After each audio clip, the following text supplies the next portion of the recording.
Bulletin की शुरुआत करेंगे और सबसे पहले बात करेंगे आगामी लोकसभा चुनाव 2024 की। आखिरकार काफी जद्दोजहद के बाद कांग्रेस और आम आदमी पार्टी के बीच में गठबंधन हो चुका है। आज संयुक्त प्रेस कॉन्फ्रेंस की गई जिसमें इस बात को लेकर जानकारी दी गई है कि न सिर्फ दिल्ली बल्कि गुजरात, हरियाणा और गोवा को लेकर भी गठबंधन हो चुका है। साथ ही चंडीगढ़ को लेकर भी इन दोनों दलों के बीच में बातचीत बन चुकी। लोकसभा चुनाव से पहले कांग्रेस और आम आदमी पार्टी ने संयुक्त प्रेस कॉन्फ्रेंस कर 5 राज्यों के लिए गठबंधन का ऐलान किया है। कांग्रेस नेता मुकुल वासनिक ने कहा, आम आदमी पार्टी के साथ लंबी चर्चा हुई।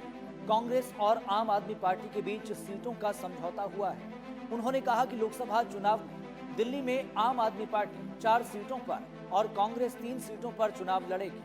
वहीं हरियाणा में कांग्रेस 9 सीटों पर और आम आदमी पार्टी 1 सीट पर चुनाव लड़ेगी।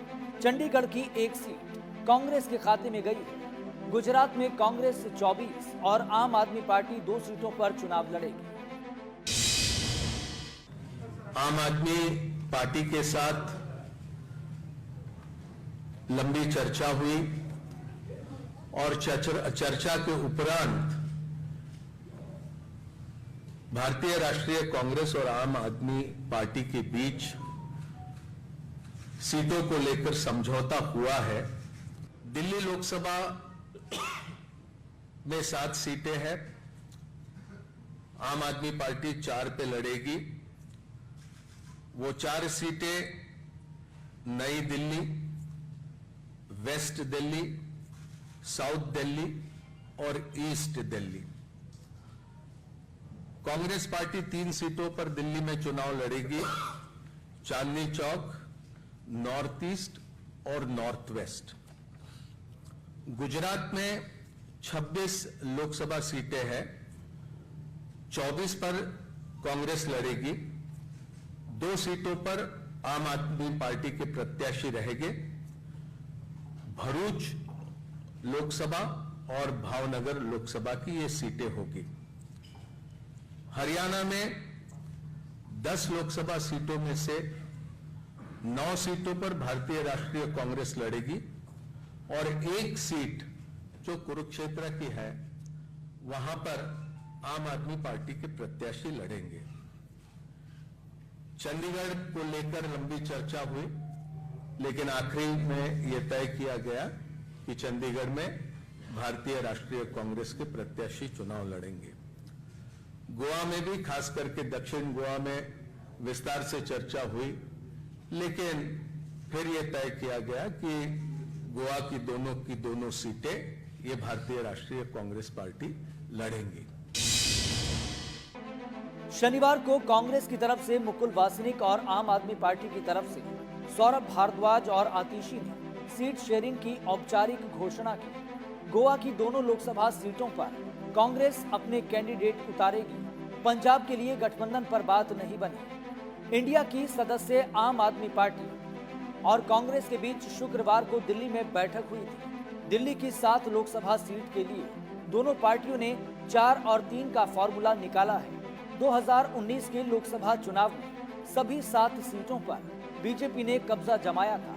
पंजाब की 13 लोकसभा सीटों पर कांग्रेस और आम आदमी पार्टी अभी भी एक राय नहीं हो सके हैं। दिल्ली के सीएम अरविंद केजरीवाल ने 21 फरवरी को कहा था, पंजाब में आम आदमी पार्टी ने अकेले चुनाव लड़ने का फैसला जीतने के लिए किया है।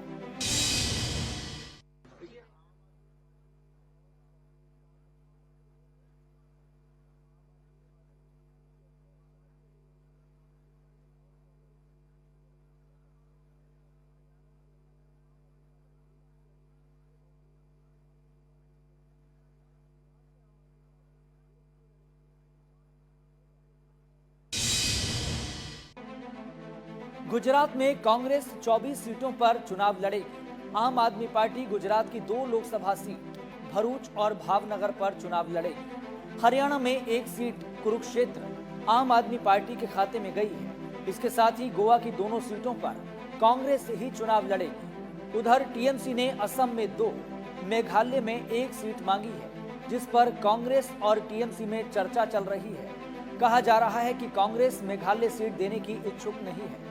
असम में 14 और मेघालय में 2 सीटें हैं। कहां कितनी सीट पर बनी बात? दिल्ली, आम आदमी पार्टी और कांग्रेस में गठबंधन, कुल सीटें 7, कांग्रेस के खाते में 3 गई, जिसमें नॉर्थ ईस्ट, नॉर्थ वेस्ट और चांदनी चौक। आम आदमी पार्टी 4, नई दिल्ली, वेस्ट दिल्ली, साउथ दिल्ली और ईस्ट दिल्ली। गुजरात में आम आदमी पार्टी और कांग्रेस में गठबंधन, जिसमें गुजरात में कुल सीटें 26 हैं और 24 सीटों पर कांग्रेस चुनाव लड़ेगी। 2 सीट भरूच और भावनगर पर आम आदमी पार्टी उम्मीदवार। हरियाणा में कुल 10 सीटें हैं, जिसमें से 9 सीटों पर कांग्रेस और आम आदमी पार्टी कुरुक्षेत्र सीट पर अपना उम्मीदवार चुनावी मैदान में उतारेगी। गोवा में कुल 2 सीटें हैं और दोनों सीटों पर कांग्रेस उम्मीदवार उतरेंगे। चंडीगढ़ लोकसभा सीट 1 सिर्फ कांग्रेस उम्मीदवार ही उतरेगा। कांग्रेस नेता जयराम रमेश ने कहा, यूपी में गठबंधन का आधिकारिक ऐलान हो चुका है, इसे अंतिम रूप देने में वक्त लगा। आज आम आदमी पार्टी और कांग्रेस में भी गठबंधन को लेकर आधिकारिक ऐलान हो गया है। 2019 में दिल्ली की सभी 7 सीटें बीजेपी ने जीती थी और हरियाणा की 10 सीटों पर बीजेपी विजय रही थी। लेकिन 2024 लोकसभा चुनाव में आम आदमी पार्टी और कांग्रेस के साथ आने से गठबंधन को कितना फायदा होता है और बीजेपी को कितना नुकसान होता है, ये तो लोकसभा चुनाव के नतीजे ही बताएंगे। Bureau report, MH1 news. या तो दिल्ली, गोवा और गुजरात के साथ चंडीगढ़ में तो आम आदमी पार्टी और कांग्रेस मिलकर चुनाव लड़ेंगे, लेकिन पंजाब में एक दूसरे के खिलाफ ताल ठोकते दिखाई देंगे।